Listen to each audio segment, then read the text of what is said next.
Welcome to another episode of Dating Intentionally.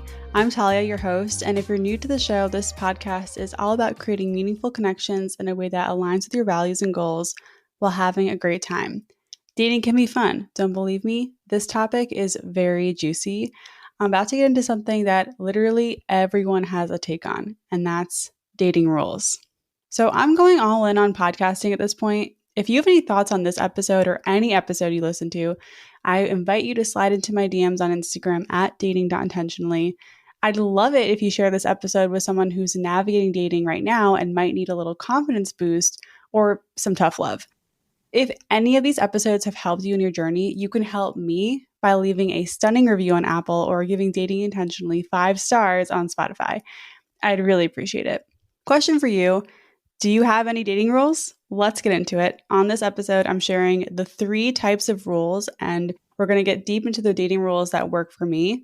A few days before recording this, I also asked the community on Instagram what dating rules actually work and which ones are total BS. So I'll share the results of that too. And then I'll wrap up with a listener question about being blindsided after 3 months of dating someone. If you Google dating rules, there are hundreds of articles and videos from a wide variety of outlets outlining what we should and shouldn't be doing in dating. But honestly, I think these rules get in the way of our intuition. There are really only 3 rules, and that is 1, listen to your gut, 2, focus on if you like them, and 3, always be yourself. If you follow those 3 rules in dating, you're going to act like yourself, you're going to show up like yourself, put your needs first, and be the chooser. I feel like I could probably just wrap this episode here because the rest of this as well, you have to just take this with a massive grain of salt. I have a really different take on the rules that you see online, on TikTok, on Instagram, and in books. And that is that there are only 3 types of dating rules because, look, there are no true rules, right? Some dating rules are just boundaries. Boundaries protect us, our energy, our emotions, and our time. And some dating rules exist to make sure that we don't betray ourselves and push our needs to the side. Some dating rules are just standards. Standards are a form of self-care and respect. They're kind of a manifestation of our self-worth and self-esteem. Some dating rules are really just standards we keep to stay aligned with our self-worth and value. And the rest are just games.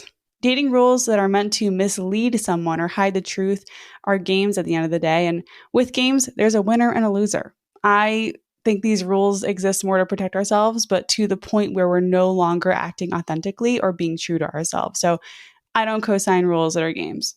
I want to share my personal dating rules that I came up with, but I really, really want you to hear this first. I don't think having super rigid rules in dating is helpful. I also encourage you to test out different rules or guidelines or whatever you want to call them as you date. You know, there are a lot of different dating coaches and experts on Instagram and out there in the world. You can try on different rules and see what works for you. This is about figuring out the boundaries and standards we want to put in place to make sure our actions align with our goals and needs. So I'm splitting my list into 2 parts, boundaries and standards. Let's start with the rules that are boundaries. All right, number 1, keep dates short, like 1 to 2 hours in the beginning. This is an important boundary to me, especially in early dating. I didn't want to show someone that I was willing to give them my entire Saturday before even qualifying them or getting to know them. It also protected my social energy and it helped me fit dating into my busy life without getting stressed. Like I never had dates on a Sunday because that's meal prep day and no one could get in the way of that. Even when I was fully in a relationship with Johnny and we spent our all weekend together, I'd ask him to leave on Sunday morning so I can get meal prep done. You've got to protect your time, and that's why keeping dates short is a great boundary to have for dates like 1 to 3. 1 to 2 hours is plenty. The second one is keeping texting minimal before meeting. I learned this one the hard way because texting is fun, but when you text someone a lot before meeting, you create this sense of false intimacy or build up an impression of them that might not be anything like how they are in real life. Also for me, I found I couldn't retain a ton of information via text when getting to know someone. I easily forgot all the details they shared. I'm not sure what it is about texting, but I just don't think it's a good medium for deep conversations and getting to know each other. Maybe for me, it's because I answer about 100 DMs per day. I'm not saying don't DM me, but I do have a lot of conversations with strangers every single day. So in my dating journey, retaining information while texting with guys was just really challenging. Regardless, I found dates go better when you just go in to the date after chatting a little bit on the apps, making a plan, and showing up. The reason this is a boundary is that not texting a lot before a first date, is a way to protect your energy and time. You barely know this person, so why spend hours texting them like all day before you've even met? All right, if you've been listening to this podcast for a while, I bet you can guess this third one. It is wait until you're exclusive to have sex. This one just comes up so much, and it's a great boundary for so many reasons. I get into it more in my episode called How to Navigate Sex in Early Stage Dating, but this boundary works well because you have a chance to get to know them before jumping into bed with them, especially if you're the kind of person who emotionally attaches after sex or expects more from someone after sex. It's better to just wait. This is a way to protect yourself emotionally and sometimes even physically, because ideally you are only having sex with people you trust enough to have the STI conversation beforehand as well. All right, the fourth one is no dinner first dates. Have you ever been stuck on a dinner date with someone you really don't vibe with? I know I have. If you're going to eat on a first date, maybe try to just do it at a food truck or just get desserts, or maybe you're just ordering appetizers at the bar instead of a whole meal. A first date is a vibe check. Do dinner after they pass the vibe check. All right, the fifth one is don't follow each other on social media until exclusively dating. This is a mental health boundary. I get that you want to check them out on social media to see the types of things they post or to see if they look like their pictures. While I personally never did this because I wasn't worried, I think it's okay to look someone up before you meet them in person just to see what their online presence is like. But the reason to not follow them on social media is you fall into the trap of creating narratives about what they're doing and when. Like if you see them post the stories, but they haven't texted you back, and this drives you crazy because you're thinking like, how could they post to Instagram but not have time to respond to my text? We don't want that. Or maybe you follow each other, go on 2 dates, and then they ghost you, but they watch all your stories. How confusing is that? It's better to just not follow each other. There are so many different ways that this could go wrong and trigger your anxiety. So an early stage dating causes enough anxiety already. Do yourself a favor and wait to follow each other on social media until you are exclusive. All right, the sixth one that's a boundary is don't plan the second date on the first date. This boundary helps give you more time for the dust to settle after a date to decide if you want a second one. In the moment at the end of the date, there tends to be a lot of pressure, and people will sometimes say things they don't really mean. Like, yeah, let's set up the next one. Or like, oh yeah, this is so fun. I can't wait to see you again. But they don't actually mean it. It's just like the polite thing to say, or it just kind of comes out of their mouth without really thinking, especially when you're on the date. Like, no one is really going to reject you to your face. They're more likely to play the whole like, yeah, let's plan another date thing and then ghost you or just, slow fade you. That's why I say at the end of the date, if they're like, let's go out again, you can say, let's sleep on it, right? Like, let's actually just give it a beat and see if we want to do this again before planning something else. Or at the end of the date, you can just say thank you, give them a hug, and say goodbye without being like, let's do this again. So that's, another boundary you can try out. Not planning a second date on the first date, it really takes the pressure off. Okay, let's go into some of my rules that are just standards. So number one is if you are interested, show interest. This is a standard for communication, emotional availability, and security. If you want someone who's secure and emotionally available, you need to show up as these things too. Part of that is expressing and showing interest if you are genuinely interested in someone.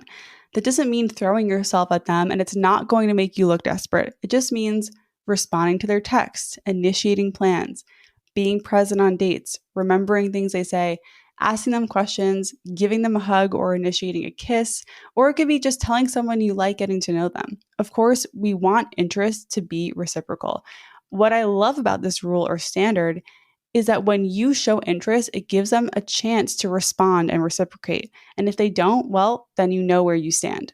All right, the second one is don't ghost. Okay?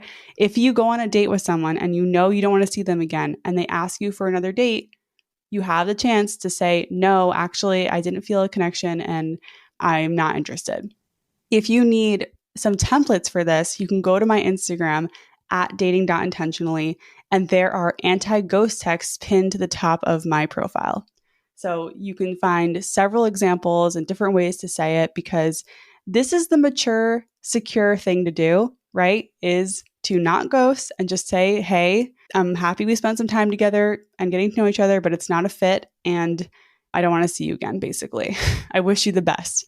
This sets a standard of communication and a standard for yourself. If you don't like being ghosted, don't do it to other people.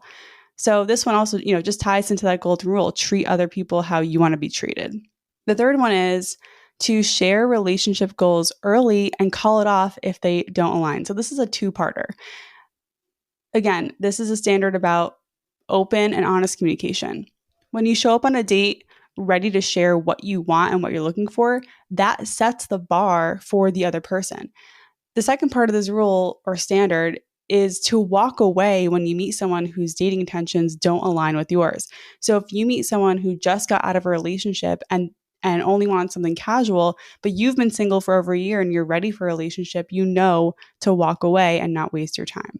All right, the fourth one is, if you're on the fence after a first date, just go on the second date. This is another great standard in dating to set for yourself, because first impressions don't always go perfectly. And I truly believe that first dates are kind of a performance. If you had a lot of first dates, I'm sure you found yourself repeating the same things about yourself over and over to different people. More often than not, a kind of meh first date can lead to a really fun second date. So if you're on the fence and aren't sure, give it another date to see if you can get more clear on how you feel about them. I don't believe the first date has to be a yes. It can be a maybe. All right, the fifth one is, if they're not sure about being in a relationship with you after 3 months of dating, move on. This is a really important standard to set, because there is absolutely no reason someone needs more than 3 months, that's 12 weeks, of consistently dating you to know if they want a relationship with you. At that point, if they're still on the fence about you, they're basically using you for the benefits of being in a relationship without actually committing. Thank you, next. We do not want that.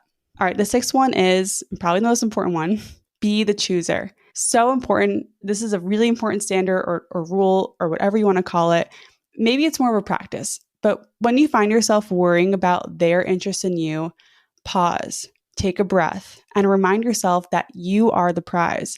So ask yourself if you like them, if you like their behavior, if you like how they treat you, and if you like being around them. That is being the chooser. And the seventh one is, don't play texting games. And I will get more into this in a little bit, but that is the seventh standard / rule that I have.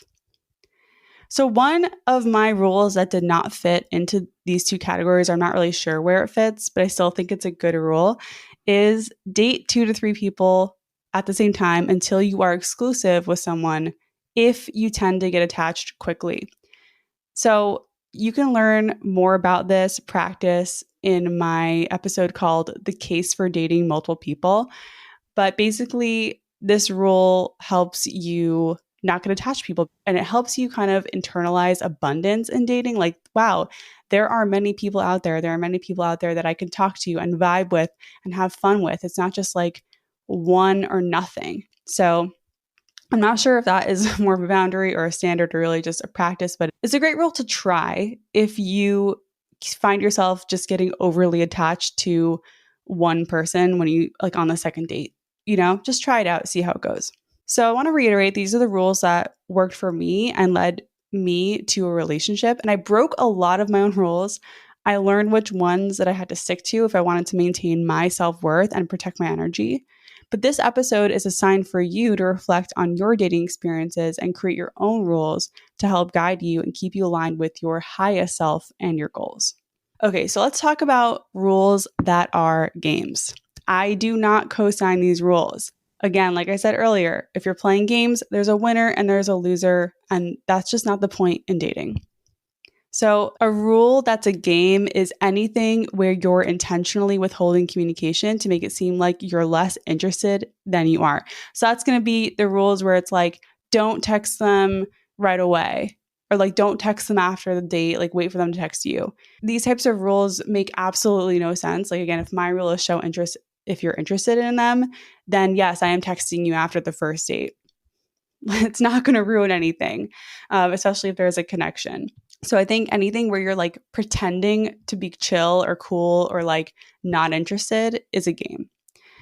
Playing hot and cold is a game. So that's when you are like giving someone the cold shoulder or the silent treatment if you want their attention. That's a game. You don't have to withhold your attention to get what you want. You have to learn how to speak your needs. And yeah, anything where you're just acting a certain way to manipulate them or elicit a certain reaction or response, that's a game. So I hope that makes sense. Like just basically not being yourself, not acting the way you really feel is a game. By playing games like this, you're just not being authentic. So I asked Instagram what they think about the rules.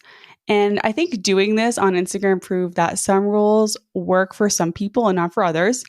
Like, for example, many people said no sex on the first date is a BS rule, but that never worked for me. If I had sex with someone on the first date, I probably wasn't into them. It just proves that rules need to be tested out. The rules don't exist. Do whatever you want. Experiment and find whatever aligns with your values, dating goals, and needs. So here are the bullshit rules that I got from Instagram. Number 1, if he wanted to, he would. I will definitely cover this more on another episode, but yes, this is a bullshit rule. There are so many reasons why this is complete BS. Like, first of all, he might not know what you want, right? Secondly, just because he wants to doesn't mean he can. Stuff like that. Another BS rule, don't talk about exes. Yes, I think it's okay if exes come up in early dating. It's not going to ruin any connections. Making the man pay. I mean, I think a lot of people are on board with like this being a BS rule at this point because it just doesn't align with a lot of the ways like women want to operate in the world. Like making the man pay, expecting the man to pay. It just can be a little icky sometimes. Not replying to text right away, which is what I was talking about earlier. If you see a text and you can respond to it and you have the time to talk to someone, just reply. It's fine. Play hard to get.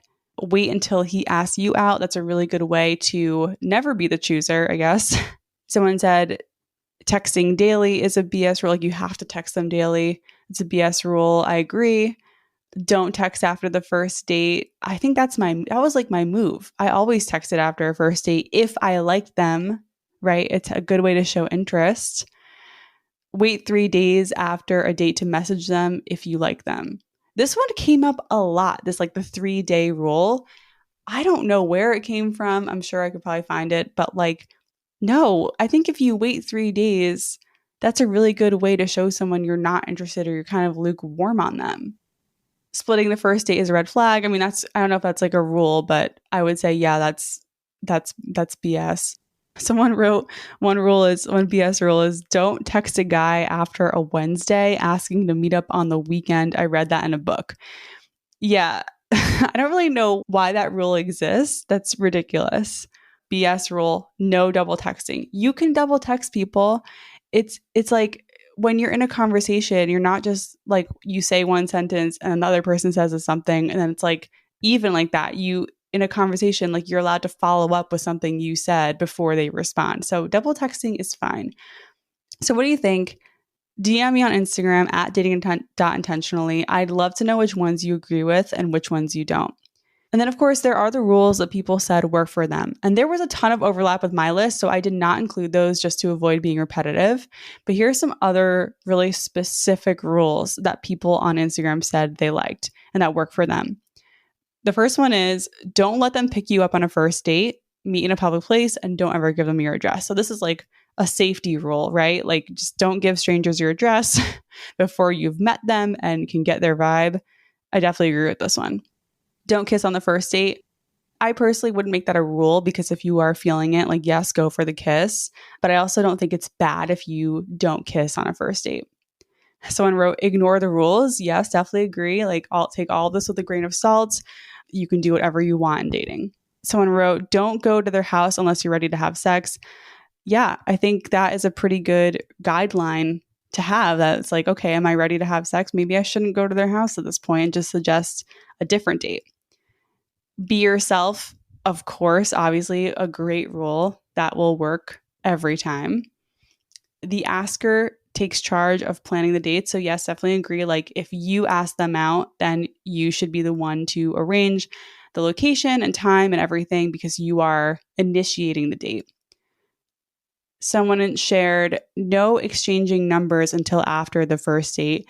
This one definitely came up when I was dating. Like I didn't have this rule, but I did run into guys who had this rule where we would plan the date on the app and then we would have the date and then we would exchange numbers. And I think it's a good way to avoid a lot of the complications around texting and like all that stuff.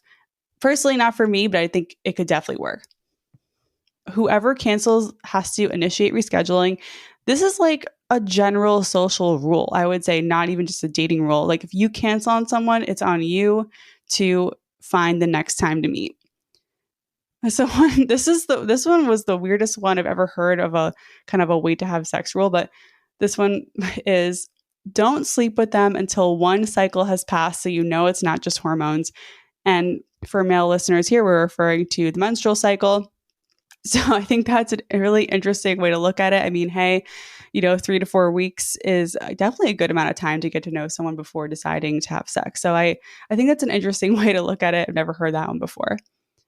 Don't double text questions. So this is different than no double texting. I do agree with this. Like if you ask them a question over text, they don't respond, and then you follow up with another question, I do think it's like a little odd. It's a little dicey. I mean, again, not like you can do it. It's probably, nothing's going to be a disaster. Like double texting a question isn't going to be the reason someone decides not to see you again. But I do think it's a little like chill. You know what I mean? Just like calm down. Let them answer the first one. Okay, this one is if there's no vibe when texting, don't go on a first date. I kind of agree with this. Like if the text conversation or if you're in a dating app messaging with them and it doesn't flow, chances are the first like talking to them in person on a first date probably won't flow very well either. But I don't know if that's like a hard and fast rule. Someone wrote, don't define anything until date 6, just get to know them. Definitely like this as a guideline. So it's like, it could be 3 to 6 weeks of getting to know them if you do 2 dates a week or 1 date a week. And that's a great amount of time to just kind of feel it out before you make any decisions. Love that. Someone wrote, don't drunk text your ex. Yeah, end of story. Great rule. Just don't do it. And the last one is don't overshare your dating life with your friends. I mean, yeah, I think our friends can be a little protective and sometimes not give us the best advice because they're overly protective. Yeah, I definitely agree with that. So one thing I noticed about dating rules when researching this episode is how much they change over time. Like there are dating rules that existed in previous decades that are completely irrelevant now. It really shows how much more complicated dating is these days. Like between the 1950s and late 90s, like when online dating was invented, you just had the phone, writing letters, taking messages, and maybe at some point like answering machines to communicate. I guess maybe email was in there at a certain point. But now we have so many different ways to meet, connect, and communicate, and so much can get lost in translation. So I guess my point is we need to recognize how important it is to have standards and boundaries, also known as rules, in modern dating, and have compassion for ourselves when things feel extra confusing. I'm going to answer a listener email. By the way, if you want me to answer your dating question or give you my take on your dating dilemma right here on the podcast, you can email me at datingintentionallypod@gmail.com. That's datingintentionallypod@gmail.com. I won't share your name or anything when I read the question on this podcast. And I love doing these because we are truly all in this together. And I can guarantee that there are people out there who are currently going through something similar to what you're going through right now. And if you share your question, a lot of people will feel validated and get some advice from me. Here we go. Hey, Talia, I love your content and I've been finding it so helpful on my dating journey. Thank you. I'd love to get your opinion on something, please. I was dating a guy for almost 3 months, and in that time we had really fun, cute dates, sometimes up to 3 a week, sometimes more spaced out if we were busy. I was mindful not to pressure him, and we had both been married before, so we weren't rushing. We did fun things like go to a comedy club, bouldering, cook dinner at each other's flats, and we went to nice restaurants. It felt like the ideal dating scenario to me, and his level of affection made me feel really good in his presence. On Friday, I asked him if he would like to stay over at mine, and he seemed to freak out. I tried to ask him to help me understand what felt scary, and the conversation went down the path where he ended it with me. That sucks. I feel like I ruined everything by asking him to stay, but I also think maybe it's for the best, because if after 3 months he's not sure about me. He said he thought I was super kind and dating me was fun and exciting, and we had great sexual chemistry, but the spark was missing and we had a different sense of humor. Boo, the spark. I'm finding it really hard not to message him because I feel something potentially good had been thrown away or sabotaged unnecessarily. What would your opinion be? Should I accept it and move on or do no contact? Okay. So here is my answer. First of all, that sucks that this happened. I mean, getting blindsided, it's always like such a roller coaster. And I hope that you are taking care of yourself in whatever ways make you feel your best. I think that this situation sounds like it was really revealing. He showed you who he is. You revealed that you were ready for a sleepover after 3 months of dating, which I think is totally reasonable. And he stepped back, he freaked out in your words and ended it with you. So I think it's really important to look at it kind of in a neutral way. Like, you did something to show more interest. It caused him to freak out and end it. So when we just take that piece of, the picture, that just says so much about who he is. He isn't capable of getting to that level, or that much intimacy causes him to run away. Do we want to be with someone who runs away when things get that intimate? And again, at a very reasonable pace. I would be saying something different if you suggested this after 3 dates and then he freaked out. Maybe that's a little more warranted. I mean, still though, it also shows that he isn't able to communicate his feelings. Instead of pausing and just explaining how he felt or explaining why this made him freak out so much, he just ended it, right? You want to be with someone who has the emotional capacity to communicate and kind of talk through things instead of just throwing it away at the first sign of conflict or the first kind of moment they feel scared. So I hope you've learned that through this, because you really do deserve someone who can show up for you and also show up for themselves by communicating what they're going through instead of just running away. So I say yes, accept it, move on, no contact. I don't know if there is a way for you to avoid this in the future. I think you did everything right from what you wrote in your note. You went on dates, you got to know each other, you want to take things a step further and have a sleepover after 3 months, which I think is really reasonable. And he freaked out. So basically in dating, I hope that maybe you get to that point a little faster with someone, not 3 months, so that if it does happen again, you haven't put in 3 months. But I love this because you're giving them a chance to show you who they are. And I hope this helps. I know that this being blindsided sucks. I hope you're taking some time to heal and then get back out there with this knowledge and experience. You didn't do anything wrong.